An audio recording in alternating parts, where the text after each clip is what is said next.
निम्बार्क संप्रदाय वह संप्रदाय है जहाँ निम्बार्क भगवान का नाम निम्बार्क क्यों पड़ा, निम्बादित्य, वो नीम के पेड़ के ऊपर सूर्य का दर्शन एक वेदांती संत को करा दिया। संत भगवान भोजन के लिए पधारे थे, रसोई बनाते बनाते विलंब हो गया तो कहा बोले अब हम रसोई नहीं पाएंगे। क्यों? बोले वेदांती लोग रात्रि के समय में प्रसाद नहीं पाते, सूर्य अस्त हो जाए तो प्रसाद नहीं पाते। ऐसा कहा तो बोले कहाँ, अरे महाराज आप संत भगवान पधारे हैं, ऐसा बिल्कुल ना सोचें, बाहर तो धूप निकल रही है, कहाँ है? तो उन्होंने अपनी सामर्थ्य और शक्ति से रात्रि के समय में भी सूर्य को प्रकट कर दिया था। ऐसी दिव्य परंपरा है। और कहां तक कहें, श्री हरिव्यास देवाचार्य जी महाराज तो इस संप्रदाय के ऐसे रहे कि जिन्होंने आकाश में रहने वाली देवी को दीक्षा प्रदान करी। एक कुछ लोग बलि के लिए एक जीव की हत्या कर रहे थे, लेकिन उसको देख करके आपके मन में अपार कष्ट हुआ और देवी का तेज तो मंद पड़ गया और श्री हरिव्यास देवाचार्य जी का तेज बढ़ गया और इतना बढ़ा कि देवी की आंखें चौंधे आने लगी। अब देवी निकल करके मंदिर से भागी और भाग करके कही, भगवान आप कौन हैं? आपके मुख पर इतना तीव्र तेज है कि मैं सहन नहीं कर पा रही। कहा बोले तू कौन है? तब कहा महाराज जिस बगीचे में आप विराज रहे हैं उसी बगीचे के मैं जो मंदिर है मैं उस मंदिर की देवी हूं। अरे राम राम, दूर रहे, तू बलि लेती है, हम भक्ति मार्ग के जन हैं, शक्ति के उपासक नहीं, हम भक्ति के उपासी हैं।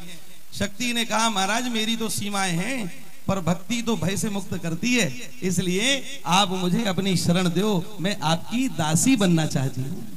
हमारे भक्तमाल में नावाजी लिख रहे हैं, हरिव्यास तेज हरि भजन बल देवी को दीक्षा दी, देवी को दीक्षा दी है। और वही श्री हरिव्यास देवाचार्य जी कोई सामान्य नहीं है। अपने गुरुदेव श्री भट्ट देवाचार्य जी के निकट जब आए तो कहा महाराज आप मुझे स्वीकार करो, मैं आप में गुरु भाव रखता हूं, आप मुझे शिष्य स्वीकार करें। तो ऐसे बैठे थे मस्ती में बोले बताओ हमारी गोद में तुमको क्या दिखाई दे रहा है? तो गौर से देखा, महाराज हमको तो कुछ दिखाई नहीं दे रहा। अरे साधना कच्ची रह गई, जाओ 12 वर्ष लगातार श्री गिरिराज जी की प्रतिदिन परिक्रमा करो और फिर हमारे पास आना। 12 वर्ष तक श्री गिरिराज जी की परिक्रमा श्री हरिव्यास देवाचार्य जी ने करी। और आश्चर्य तब होगा आपको जान करके कि जब वे पधारे गुरु चरणों में 12 वर्ष के बाद, तो वही पुराना प्रश्न कर दिया, बताओ हमारी गोद में तुमको कौन दिखाई दे रहा है? पुनः गौर से देखा, नेत्रों में नेत्र सजल हो गए, महाराज अभी भी मुझको कोई कुछ दिखाई नहीं दे रहा। हम लोग कलिकाल के जीव हो ना, तो इतनी देर में तो गुरु परिवर्तित कर लेते हैं। आजकल परंपरा चल गई है, बोले वो मिनिस्टर साहब इनके पैर तो छूते ही नहीं है, तो ये तो हल्के वाले हैं, ये भारी वाले हैं, ये हल्के वाले हैं। ये हल्के भारी भैया आपके चक्कर में मत पड़ो। संत का परीक्षण आप लोग नहीं कर सकते, संत हमारी सोच से बहुत ऊपर है, बहुत ऊपर। ध्यान दीजिएगा। तो 12 वर्ष के बाद में फिर आज्ञा कर दी कि जाओ 12 वर्ष और परिक्रमा करो, और कठोर नियमों का पालन करना। और भैया जी फिर 12 वर्ष के लिए जब गए, पुनः लौट करके आए, तो कितने वर्ष हो गए? जोर से बोलो, कितने हो गए? इतनी साधना आप लोग कर लोगे, जिस दिन कर लोगे उस दिन देवी को दीक्षा देने वाले बन जाओगे। हाँ बलिहारी है। 24 वर्ष बाद जब आए तो गुरुदेव के चरणों में प्रणाम किया। गुरुदेव ने कहा कहो कैसे पधारे महाराज, अब आप मुझे स्वीकार करें। तो उस समय कहा हमारी गोद में तुमको कौन दिख रहा है? इतना सुनते ही घुटनों के बल बैठ गए, दोनों नेत्रों की कोरों से जलधार बहने लगी और हाथ जोड़ के कहा जय जय। आपकी एक जंघा पर श्री प्रिया जी बैठी हैं जो 5 वर्ष की वयस आयु की हैं, एक पर श्री लाल जी बैठे हैं और एक दूसरे की चिबुक पर हाथ रख रखा है, थोड़ी पर हाथ रख, ये मुझे दिखाई दे रहा है। इतना सुनना मात्र था, जय जय बलिहार बलिहार, हो गया काम, काम बन गया। और तब जाकर के दीक्षा, माने पहले साधना नहीं बताई, पहले सिद्ध दिया, तब उसके बाद। और साधना तो ऐसी 24 साल की करके ही आए थे। तो ऐसा अद्भुत आपका, ये वो परंपरा है जहाँ के गोद में श्री युगल बैठते हैं। और ध्यान दीजिएगा, आज भी कथाओं में वो दिव्य रस है, लेकिन गुरु चरणों की कृपा से ही प्राप्त होता है। हम सब लोग कितने उत्सवों का आनंद लेते हैं, लेकिन उतना लाभ क्यों नहीं ले पाते? क्योंकि हम किसी गुरु के आश्रित नहीं है।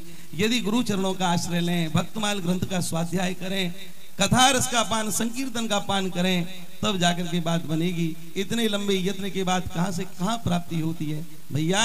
ये सबका शरीर लकड़ियों में लगना है, ये नवनीत का भी शरीर लकड़ियों में लगना है, लेकिन राख बनने के बाद में कौन किसको पूछेगा। 10, 20, 50, 100 वर्ष के बाद तो अंतर्ध्यान, चौथी पीढ़ी भी हमारा नाम याद नहीं रखेगी। विचार करिएगा।